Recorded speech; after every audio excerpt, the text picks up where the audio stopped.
Yeah, so that's the ayan po yung trailer ni Fishing Town. Okay? So balik po tayo dito. So ngayon, aaralin natin itong bagong play to earn na to. So actually play fun earn sila.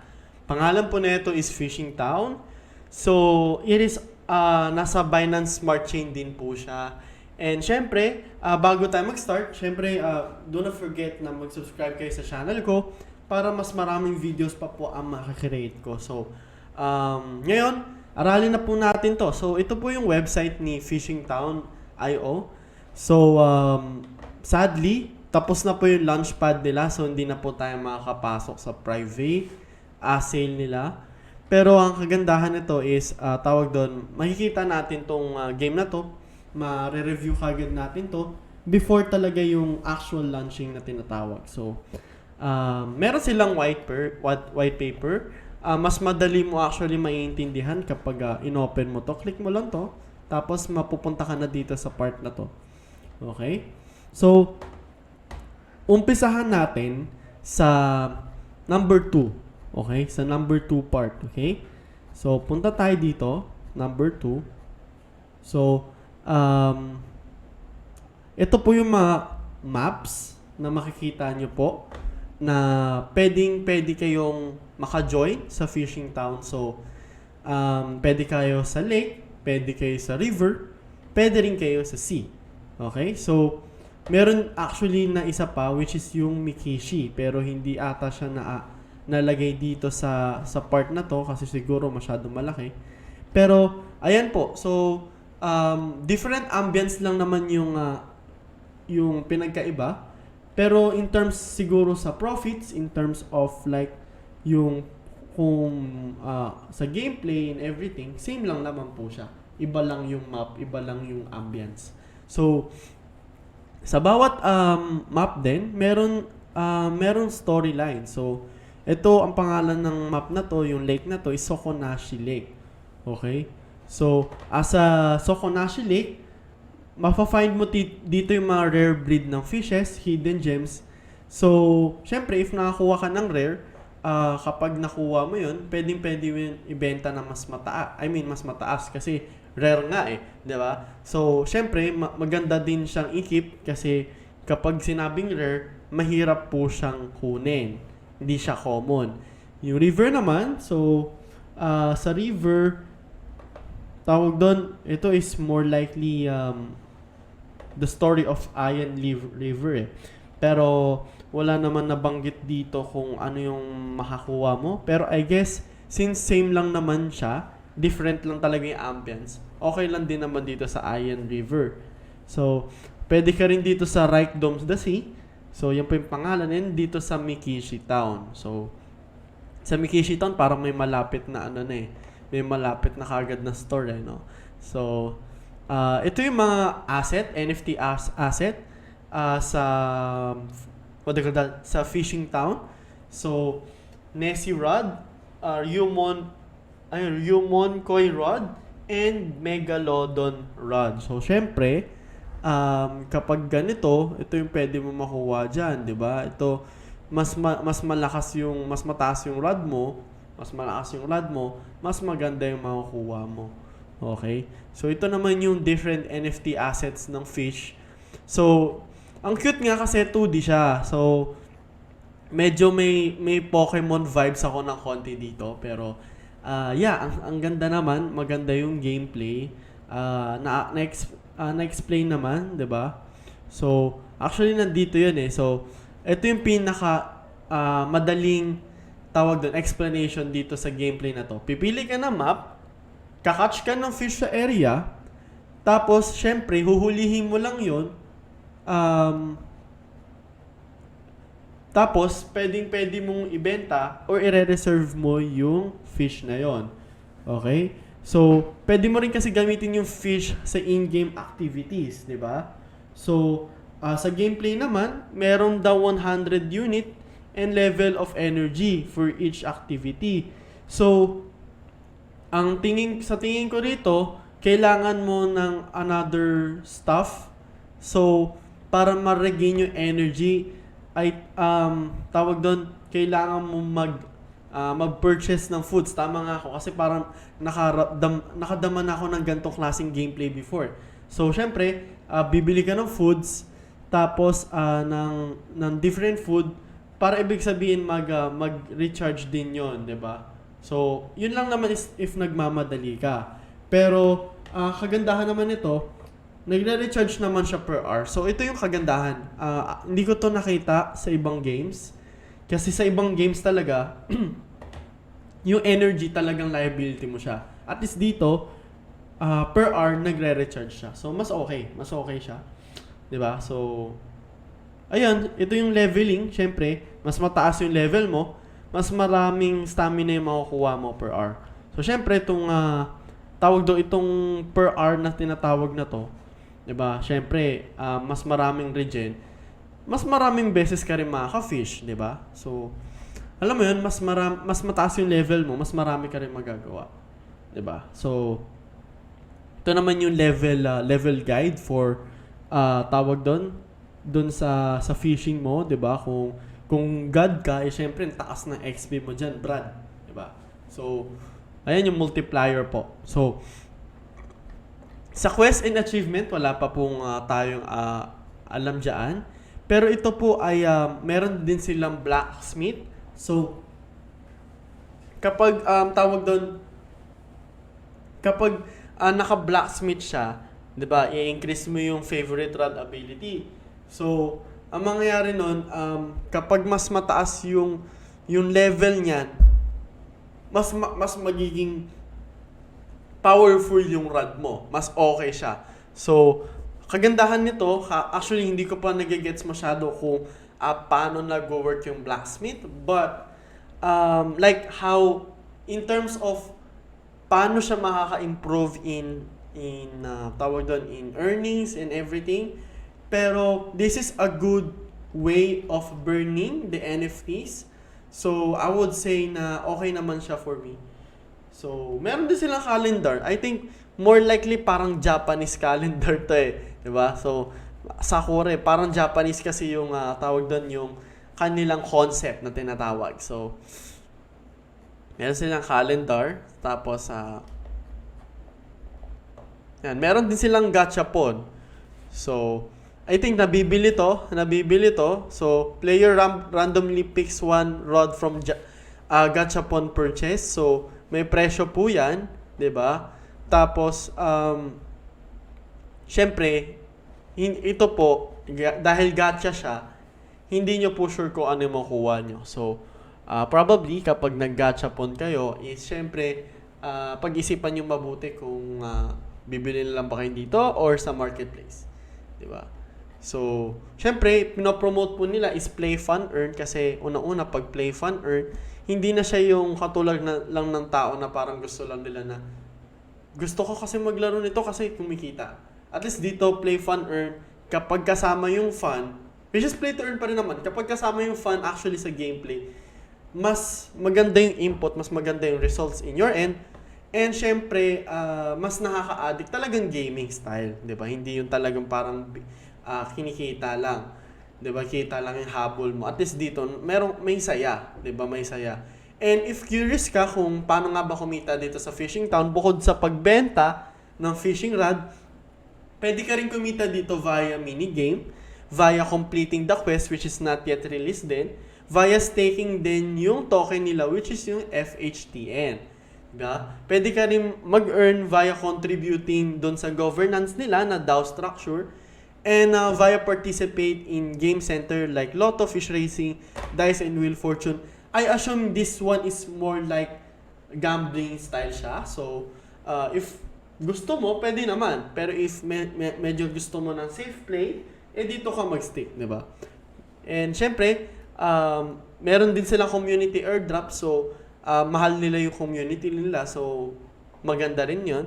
And via winning community events din.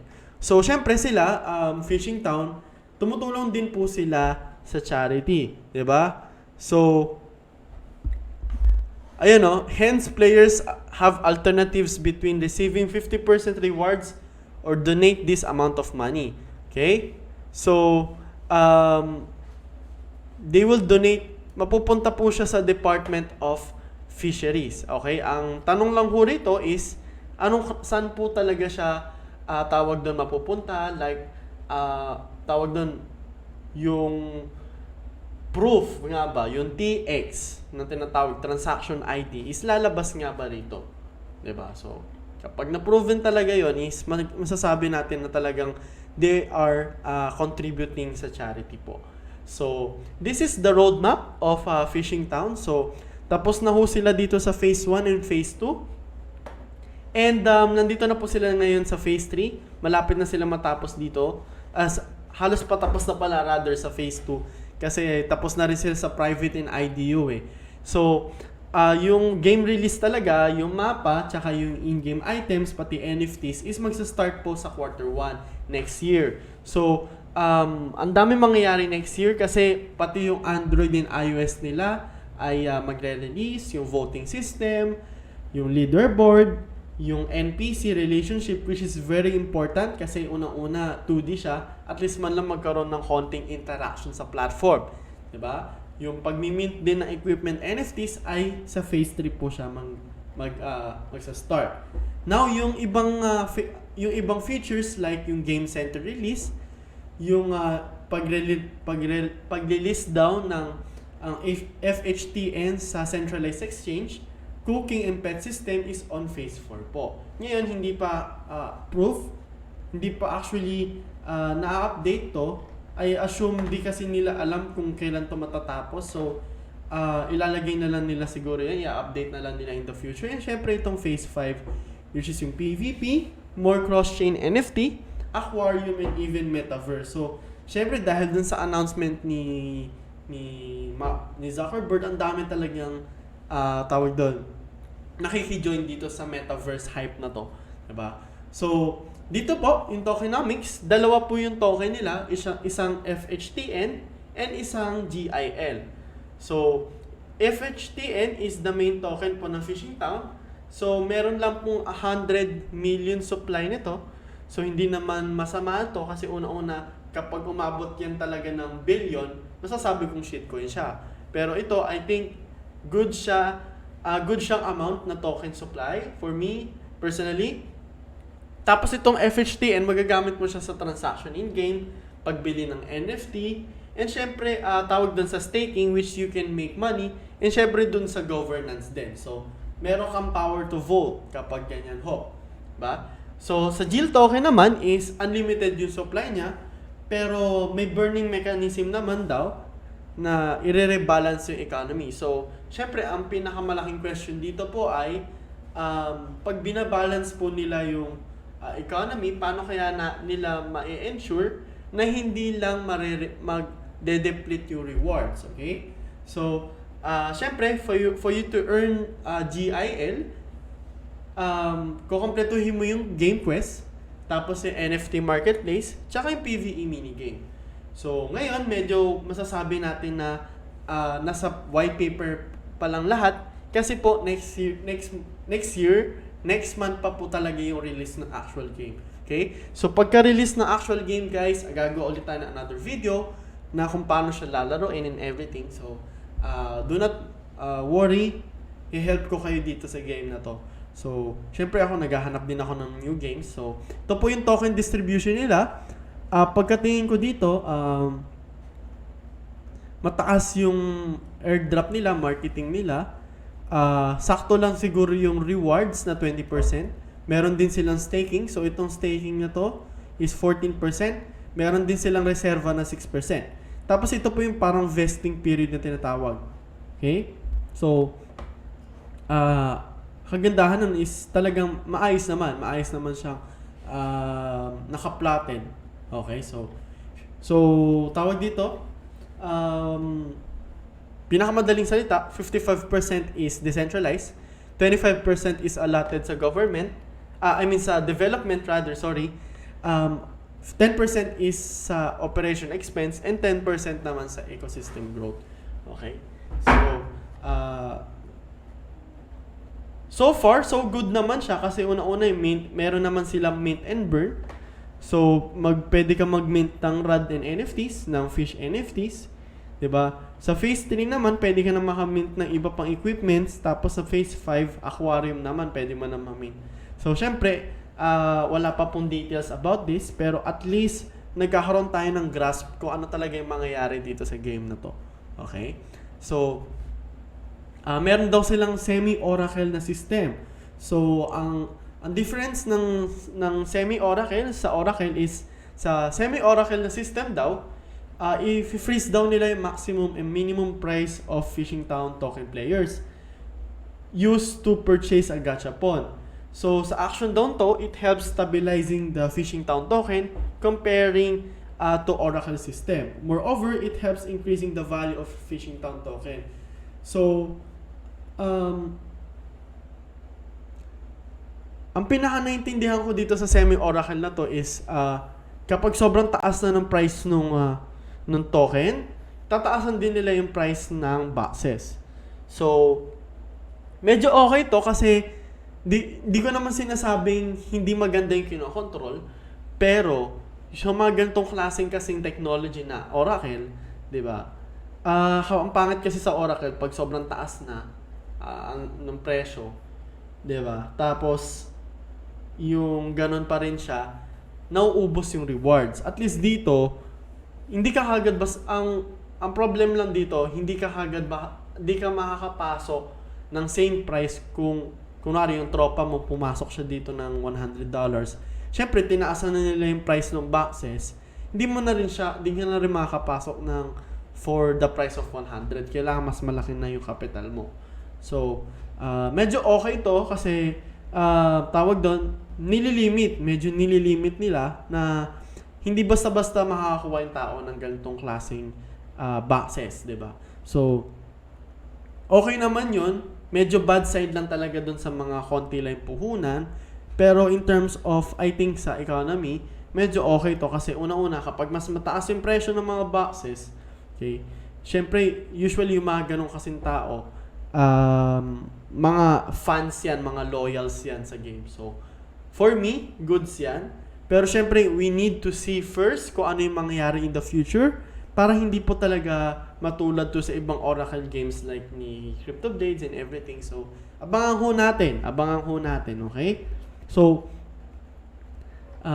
user platform, malalaro mo po muna siya sa web browser. Tapos, soon, iOS and Android i-release po siya. Tapos, ito yung team nila. So, hindi sila DAX, pero ito po yung name nila. So, syempre hindi naman porket na ganito is tawag doon scam na sila. Choice po nila yan kung i-reveal nila yung sarili nila o hindi. Okay? So, ito yung mga partners na kasama nila like Crypto Library, Crypto Vietnam, Excalibur Capital, BNP, and mas marami pa po sa susunod. So, this has been audited by Certic and Inspecs po. So, maayos naman, okay naman siya for me. Kompleto, maayos yung explanation, and madali siya, I think, intindihin. So, again, sa Phase 3 po, i-release yung mobile, Android and iOS nila. So, make sure to know it and also be informed of this kind of tawag doon, of details. So, if you like also to ask questions, just click this, right click. Mapupunta po kayo sa official Telegram group ni Fishing Town. Okay? So, actually guys, ang laki na netong Fishing Town na to. Hindi kayo mabibilib. Mabibilib kayo actually. There's more than 23,000 people na po dito. And meron na din na Fishing Town Philippines. So, join group lang po tayo dito. And if may questions ka, ask ka lang ho rito. Okay? So, ayan, nakatulad sinabi ni Reed, ang first NFT rod sale nasa around $130.